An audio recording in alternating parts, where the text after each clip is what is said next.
Hello friends, welcome to our YouTube channel wings educator के YouTube channel पर आप सभी का स्वागत है। आज के सेशन में हम डिस्कस करेंगे 26 जून 2020 से जुड़े हुए कुछ मोस्ट इम्पोर्टेंट करंट अफेयर्स के बारे में और उनसे जुड़े हुए फैक्ट्स के बारे में।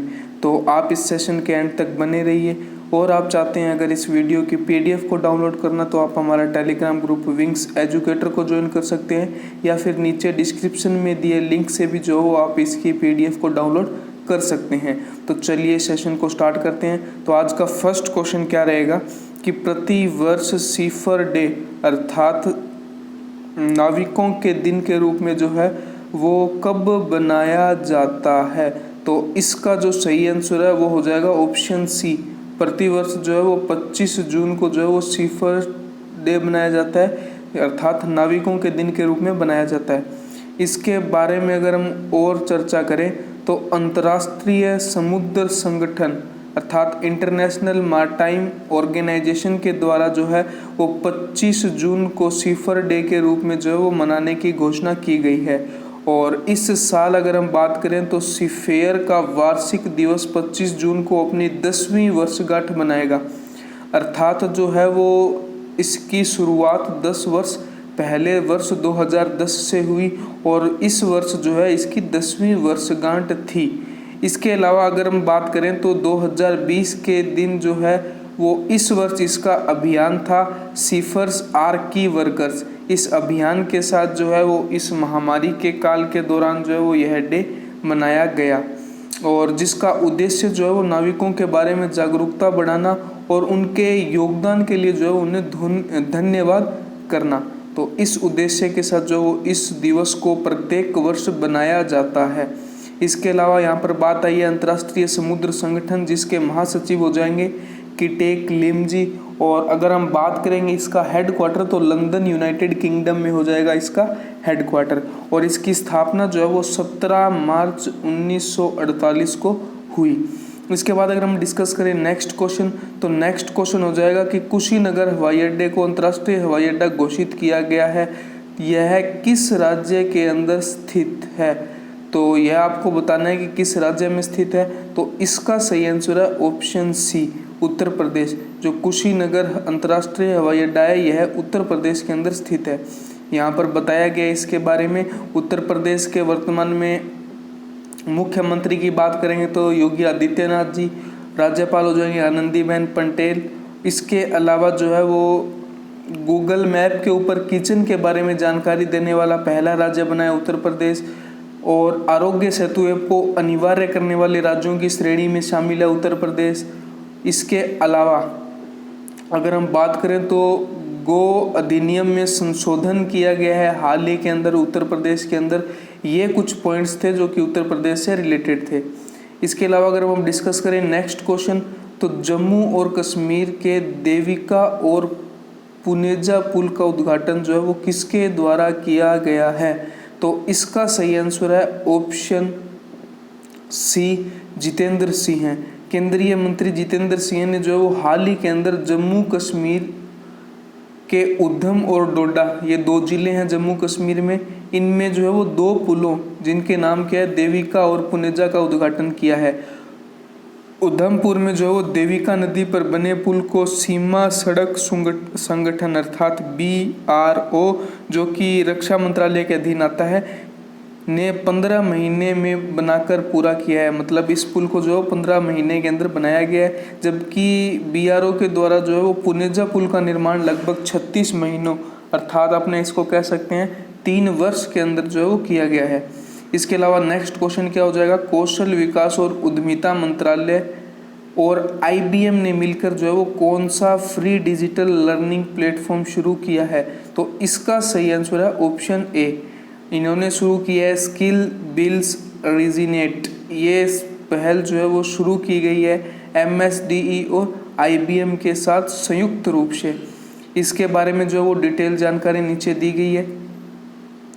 ये स्किल डेवलपमेंट जो है वो शुरू की गई है और इसका उद्देश्य जो है वो अपने देश में कौशल के अंतर को बढ़ाना, अर्थात लोगों को कुशल बनाना, रोजगार के अवसर पैदा करने के लिए जो है उन्हें सक्षम बनाना कि वे स्वयं जो है वो आजीविका निर्वाह कर सके। इसके अलावा अगर हम डिस्कस करें नेक्स्ट क्वेश्चन, तो जादू होल्डिंग LLC के द्वारा जो है वो हाल ही के अंदर जियो प्लेटफॉर्म लिमिटेड के अंदर कितने प्रतिशत हिस्सेदारी में निवेश करेगा, इसकी घोषणा की गई हाल ही में। इसका सही आंसर है ऑप्शन ए 9.99%, जो कि फेसबुक के द्वारा सर्वप्रथम जियो प्लेटफॉर्म के अंदर जो निवेश किया गया था वो भी कितना था शेयर 9.99%। इसी के साथ जो है वो 35% के आसपास जो है वो जियो प्लेटफॉर्म के शेयर्स जो है इन्होंने बेचने की घोषणा कर चुके हैं, या इतने शेयर्स के अंदर जो है वो निवेश किया जा चुका है।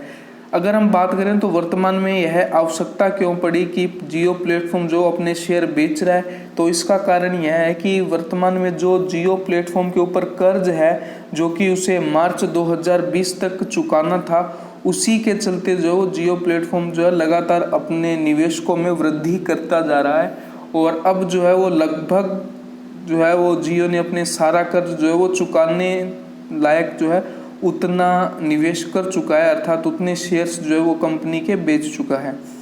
इसके अलावा अगर हम डिस्कस करें नेक्स्ट क्वेश्चन हो जाएगा कि हाल ही में किस देश ने NTPC को 500 मेगावोल्ट सोलर पार्क परियोजना सौंपी है, तो इसका सही आंसर है ऑप्शन बी माली गणराज्य के द्वारा हाल ही में NTPC अर्थात नेशनल थर्मल पावर कॉरपोरेशन को जो है वो 500 मेगावोल्ट सोलर पार्क परियोजना जो है वो सौंपी गई है। इसके अलावा अगर हम बात करें तो सोलर पार्क के विकास के लिए जो है वो यह परियोजना बनाई गई थी, तो इसका कॉन्ट्रैक्ट दिया गया था माली गणराज्य को, जिन्होंने हाल ही के अंदर जो है वो इंडिया को सौंप दिया है NTPC विभाग को। इसके अलावा इसके बारे में अगर हम और चर्चा करें तो यह घोषणा अंतर्राष्ट्रीय सौर संगठन अर्थात इंटरनेशनल सोलर अलायंस के द्वारा जो है आयोजित एक कार्यक्रम के अंदर की गई, और इसकी अध्यक्षता जो है वो ऊर्जा मंत्री RK सिंह जी के द्वारा की गई। इसके अंदर जो है वो माली गणराज्य के राजदूत सेकोऊ कोसे ने जो है वो भी भाग लिया, और उन्होंने जो है वो इन्हें सौंपा। इससे पहले भी अगर हम बात करें तो टोगो गणराज्य ने जो है वो अपने 285 मेगावोल्ट क्षमता वाले सोलर पार्क के विकास में PMC सहायता के लिए जो है वो NTPC को इसी तरह जो है वो शामिल किया था। इसके अलावा अगर हम बात करें माली गणराज्य की, यहाँ पे बात आई है तो इसकी कैपिटल जो है वो हो जाएगी बमाको, मुद्रा हो जाएगी पश्चिम अफ्रीकी CFA फ्रैंक, और यहाँ के राष्ट्रपति हो जाएंगे इब्राहिम बाउबकर के। और अंतर्राष्ट्रीय सौर संगठन की जब बात आई है तो इसका मुख्यालय हो जाएगा गुरुग्राम के अंदर। स्थापना 30 नवंबर 2015 को हुई, और वर्तमान में महानिदेशक हो जाएंगे उपेंद्र त्रिपाठी जी। इसके अलावा 1-2 खेलो 1-2 पढ़ो योजना किस राज्य से जुड़ी हुई है, तो इसका सही आंसर है ऑप्शन ए त्रिपुरा सरकार ने जो है वो गतिविधि आधारित एक विशेष स्कूल पहल 1-2 खेलो 1-2 पढ़ो शुरू करने की घोषणा की गई है, और नई योजना का जो है वो व्हाट्सएप या SMS सेवाओं के माध्यम से प्रैक्टिकल सीखने की गतिविधियों और सरल परियोजनाओं के मद्देनजर गतिविधियों और गेम के संदेशों को केंद्रित ऑडियो वीडियो सामग्री प्रसारित करके जो है वो छात्रों को पढ़ाई में व्यस्त रखने के उद्देश्य से और उन्हें खेल के लिए प्रेरित करने के उद्देश्य से, मोटिवेट करने के उद्देश्य से जो है इस परियोजना को शुरू किया गया है। त्रिपुरा के मुख्यमंत्री विप्लव कुमार देव जी, राज्यपाल हो जाएंगे यहाँ के रमेश बैस। नेक्स्ट क्वेश्चन हो जाएगा पशुपालन बुनियादी ढांचा विकास फंड के लिए कितने बजट को मंजूरी दी गई है, तो इसका सही आंसर है ऑप्शन डी 15,000 करोड़ रुपए को जो है वो मंजूरी दी गई है। इसके बारे में डिटेल जानकारी यहाँ पे दी गई है कि किसके द्वारा यह शुरू की गई है। आप इसे जो वो PDF के थ्रू पढ़ सकते हैं, और PDF को डाउनलोड को करने का तरीका मैंने आपको समझा दिया है कि आपको कुछ नहीं करना, आपको ज्वाइन करना है हमारा टेलीग्राम ग्रुप विंग्स एजुकेटर को, या फिर नीचे डिस्क्रिप्शन में दिए लिंक से जो वो आप इस वीडियो की PDF को डाउनलोड कर सकते हैं। नेक्स्ट क्वेश्चन हो जाएगा कि निष्ठा विद्युत मित्र योजना का संबंध किस राज्य से है, तो इसका सही आंसर है ऑप्शन सी मध्य प्रदेश राज्य सरकार से जुड़ी हुई है निष्ठा विद्युत मित्र योजना।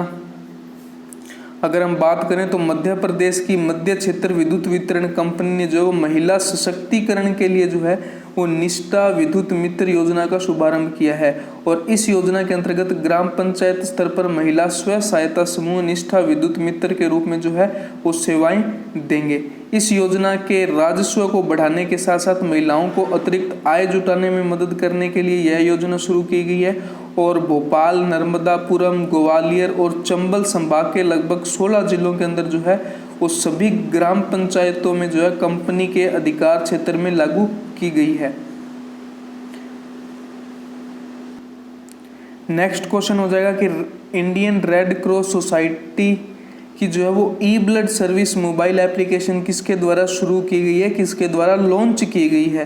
तो इसका सही आंसर हो जाएगा option C, doctor Harshvardhan Singh ji के द्वारा, जो कि केंद्रीय स्वास्थ्य और परिवार कल्याण मंत्री है। इन्होंने जो है वो हाल ही के अंदर इंडियन रेड क्रॉस सोसाइटी की e blood service mobile application launch की है। और centre for development advance computing की ई रक्त कोष टीम ने जो है वो डिजिटल इंडिया योजना के तहत यह मोबाइल एप्लीकेशन को जो है डेवलप किया है।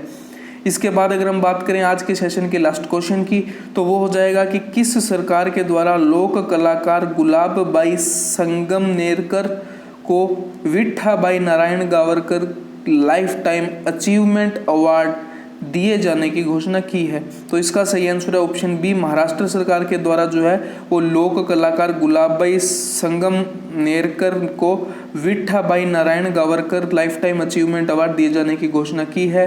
अगर हम बात करें तो ये वशिष्ठ तमाशा कलाकार को जो है वो दिया जाता है।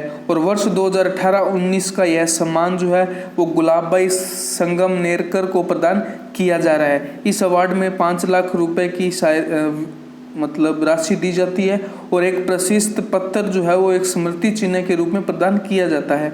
तो ये थे आज के मोस्ट इम्पोर्टेंट 11 क्वेश्चंस जो कि एग्जाम के पॉइंट ऑफ व्यू से इम्पोर्टेंट थे।